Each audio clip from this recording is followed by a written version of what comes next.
Hi everyone and welcome back. இன்றைக்கி வந்துட்டு ஒரு குட்டியான வீடியோ தான் பார்க்க போகிறோம். வீக்லி ஒன்ஸ் வந்துட்டு உழவர் சந்தை போயிட்டு என்னென்ன வெஜிடபிள்ஸ் வேணுமோ எல்லாத்தையும் வாங்கிட்டு வந்துடுவோம். ஸோ அந்த மாதிரி இந்த வாட்டி போனப்போ நான் என்னென்ன வெஜிடபிள்ஸ் வாங்கினேன்னு உங்களுக்கு காமிக்கிறேன்.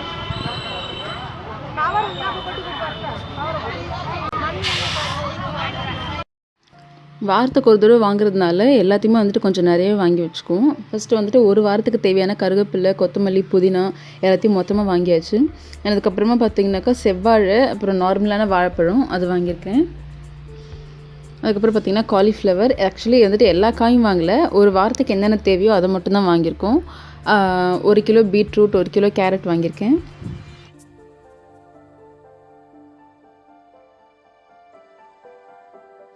வெளியில் இருக்க காய்கறி கடையோட கம்பேர் பண்ணும்போது உழவு சந்தையில் பார்த்திங்கனாக்கா எப்பவுமே விலை கொஞ்சம் கம்மியாக இருக்கும்.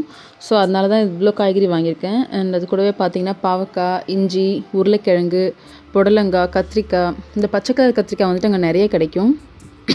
அண்ட் அது கூடவே வந்துட்டு நெல்லிக்காய் வந்துட்டு நம்ம டெய்லி ஆக்சுவலி ஒரு நெல்லிக்காய் சாப்பிடணும், ராவாக சாப்பிட்ணும். அப்படி இல்லைனாக்கா ஜூஸ் போட்டு குடிக்கணும். அதனால நெல்லிக்காய் நிறைய வாங்கியிருக்கேன்.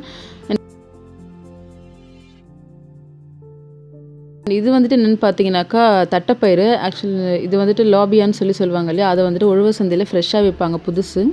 ஸோ அதை வாங்கிட்டேன். அது கூடவே பச்சை மிளகா.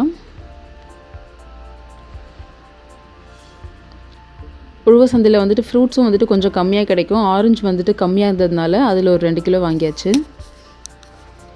அண்ட் அது கூடவே ஜூஸ் போடுறதுக்கு இப்போ வந்துட்டு வெயில் ஜாஸ்தியாக இருக்கிறதுனால கிட்னி பழமும் வாங்கியிருக்கோம். அவ்வளோதான். இப்போ வந்துட்டு எல்லாத்தையும் வந்துட்டு கவரில் இல்லை டிஷ்யூ, இந்த நியூஸ் பேப்பர் எதில் தேவையோ எல்லாத்துலேயும் போட்டு ஸ்டோர் பண்ணி வச்சுக்க வேண்டியது தான். ஏன்னா ஒரு வாரத்துக்கு வரணுன்னாக்கா அதுக்கேற்ற மாதிரி பேக் பண்ணி ஃப்ரிட்ஜில் வச்சிடணும்.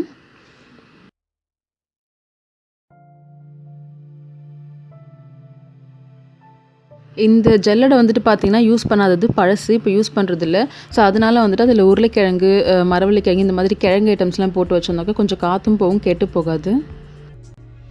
எல்லாத்தையும் பேக் பண்ணியாச்சு. எந்தெந்த பொருளை ஃப்ரிட்ஜில் வைக்கணுமோ அதை வச்சுட்டு மிச்சத்தை வெளியே வச்சுக்க வேண்டியது தான். இது வந்துட்டு ஒரு வாரத்துக்கு யூஸ் பண்ணிக்குவோம். அண்ட் ஒரு வாரத்துக்கு அப்புறம் வந்தால் கூட அதுக்கேற்ற மாதிரி வாங்கிக்குவோம். ஸோ இப்போ வந்துட்டு குழந்தைக்கு, அதாவது என் பையனுக்கு வந்துட்டு ஜூஸ் போட்டு போகிறேன். ஆரஞ்சு ஜூஸ் வந்துட்டு பார்த்திங்கன்னா ரொம்பவே ஹெல்த்தி. இதில் நீங்கள் தண்ணியே ஆட் பண்ண தேவையில்லை. நான் தண்ணி சேர்க்க மாட்டேன்.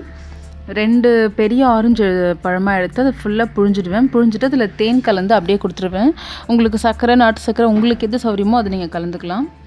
ஸோ இப்போ நான் ஆரஞ்சு ஜூஸ் எடுத்தாச்சு. இதில் நான் தேன் கலந்து, இனிப்புக்கு தக்கன தேன் கலந்துருக்கேன். ஸோ இந்த ஜூஸ் வந்துட்டு பார்த்திங்கன்னா இந்த குட்டி பால் பாட்டில், அதாவது 150 mlக்கு வரும். ரொம்பவே ஹெல்த்தியான ஜூஸ் இது. ஸோ ஜூஸ் போட்டதுக்கப்புறமா ஆரஞ்சோட தோல் இருக்கு இல்லையா, அந்த தோல்லாம் வந்துட்டு வீண் பண்ணாமல் அந்த தோலெல்லாம் இந்த மாதிரி ஃபுல்லாக பிச்சுட்டு சின்னதாக வந்துட்டு கையாலே வந்துட்டு அப்படியே பிச்சுக்கலாம். இல்லை நீங்கள் சிசர் வச்சு கூட கட் பண்ணலாம். இப்போ இந்த ஆரஞ்சு தோலை நான் வந்துட்டு ஒரு பழைய ஜல்லடை வச்சுருக்கேன். அதில் போட்டு நல்லா வெயிலில், இப்போ அடிக்கிற வெயிலுக்கு நல்லா ஒரு 2 நாளைக்கு காய வச்சா போதும்.